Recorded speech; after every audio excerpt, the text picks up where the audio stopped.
At ang balita natin ngayon, bago daw mag-umpisa itong Philippine Cup, yung kampanya ng Barangay Ginebra, ay hahabol sila ng isang trade kasama itong Phoenix Fuel Masters. Dahil ang kukunin daw ng Barangay Ginebra ayon dito sa mga reports ay ang center ng Phoenix na si Kai Balungay.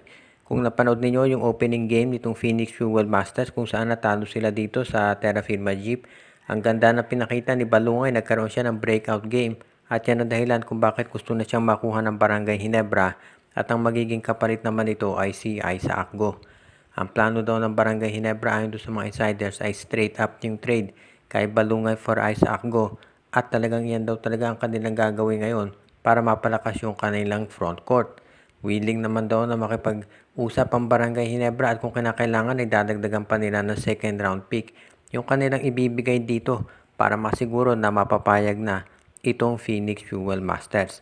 Dahil sa ngayon, ayon doon sa mga insiders, ito raw Barangay Ginebra ay gusto na mabago yung resulta ng kanilang performance dito sa nakaraang dalawang conferences kung saan naging runner-up sila.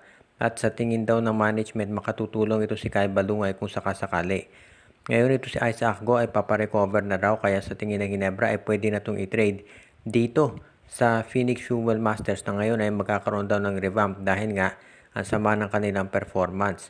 Hindi na maganda pinakita ng last conference, natalo pa sa Terra Firma kaya nga kinakailangan daw siguro na baguhin na yung kanilang lineup. Kaya wag na tayong magulat kung sakasakali nga na magbago ang sitwasyon dito at ito si Kai Balungay mapunta na dito sa lineup ng Barangay Ginebra. Dahil sa ngayon ang Ginebra kahit hindi pa naglalaro dito sa Philippine Cup ay gagawa na raw ng mga hakbang para masiguro na magiging mas maganda ang kalalabasan ng kanilang performance at hindi na ay mauulit yung nangyari sa Commissioner's Cup.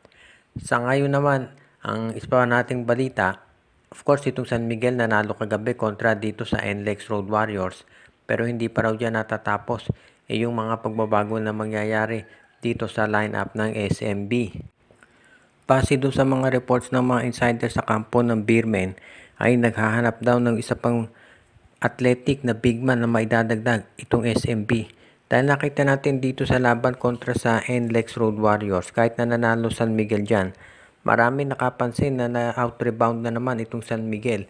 At parang lumalabas na naman yung pagiging undersized nila.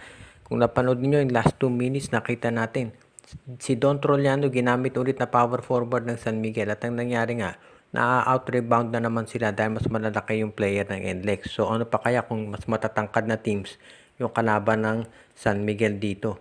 Kaya nga mukhang gumagawa ng paraan daw ang San Miguel para gumawa ng isa pang trade para makakuha ng isa pang power forward. Ang tanong na lamang ay kung sino ang madalas nababanggit, of course itong si William Navarro. Pero posible raw na baka si Arvin Tolentino ang gagawin din nilang power forward. Ang maliwanag dito, meron pang niluluto na trade itong San Miguel para mas mapalakas yung kanilang roster.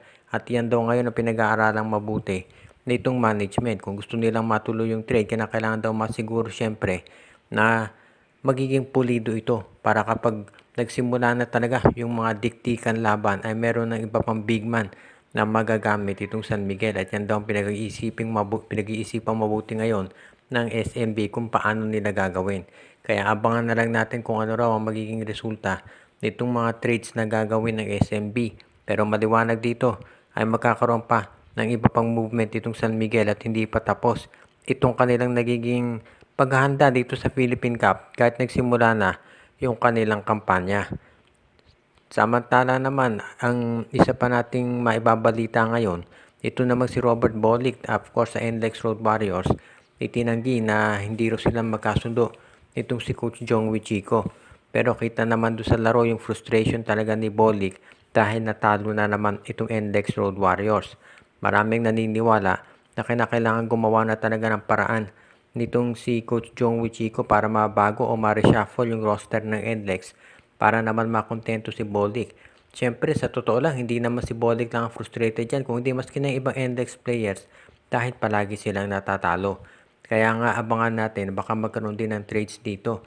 Ang tanong ay sino pa ba ang pwedeng maging asset ng NLEX? Alam natin na nangangailangan sila ng isa pang scorer para tumulong kay Bolick at isa pang big man. Pero ang tanong, sino ang pwede pa nilang maibigay na kapalit doon? At iyan ngayon ang pinoproblema ni Coach Jong Wichiko. Ang sigurado dito hindi naman natutulog yung management ng NLEX Road Warriors at gagawa sila ng paraan para maayos yung lineup nito. At sa ngayon nga, gagawa din ng paraan itong NLEX para makagawa ng mga trades at mabigyan ng, sabihin na nating, substantial na upgrade yung Road Warriors para masiguro na itong si Robert Bolick ay hindi aalis dito sa kanilang roster.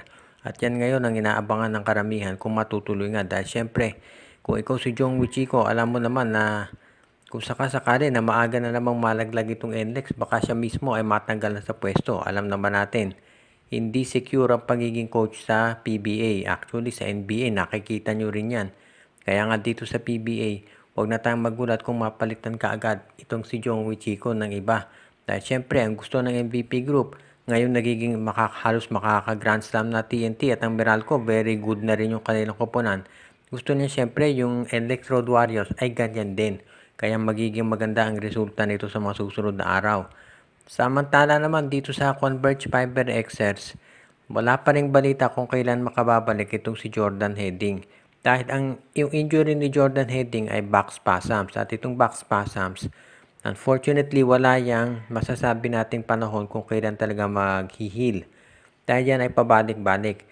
Para doon sa mga matagal na fans ng PBA, ganyan yung nangyari kay Danny Siegel na ang tagal na hindi nakapaglalaro dahil nga doon sa kanyang back spasms. Kaya yan ngayon ang nagiging problema ng Converge Fiber Xers. Nakita naman natin, nag-iba talaga ang laro ng Converge nung nawala si Jordan Heading.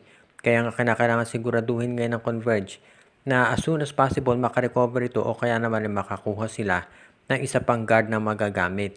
Lumabas kasi dito na humina yung rotation sa guard ng Converge nung nawala si Heading dahil kinakailangan nila syempre hindi sila po pwedeng aasa lamang dito kay Alex Stockton at kay Shawnee Winston. Kaya nga naghahanap sila ng additional na mga players na makukuha para mabigyan sila ng iba pang options. Ang problema dahil nga hindi malaman kung kailan babalik si Heading, diyan nagkakaroon ng sabihin na nating limitasyon dito sa rotation ni Coach Delta Pineda. At yan ngayon ang pinag-aaralang mabuti ng Converge Fiber Xers. Kung paano nila makukuha to si Mikey Williams dahil ngayon lumalabas na talagang kinakailangan nila ito si Mikey Williams lalo na at injured itong si Jordan Heading. Kaya kung ikaw ang Converge, dapat siguro makipag-usap ka na dito sa TNT para makuha itong si Mikey Williams dahil hindi pa natin alam kung kailan makababalik itong si Heading at yan ngayon ang pinag-aaralang mabuti ng coaching staff ng Fiber Xers. Ang maliwanag dito, hindi yan matutulog na lang basta-basta at gagawa sila ng paraan para makakuha ng isa pang point guard habang may injury pa nga itong si Jordan Heading sa kasalukuyan. Shoutout kay Regan Banyares, kay Archie, kay RG Bueno at Dalina family, Joshua Giray Espejo at Rosales family, kay Michael D, Katsakino Dukusin, Dexter Domer, Malyari Mascareñas, kay Enju, kay Dalmacio de Guzman, Anthony Alon, at pinabati din natin si Ireneo Salangsang, Enju at ang iba pa natin taga-subaybay.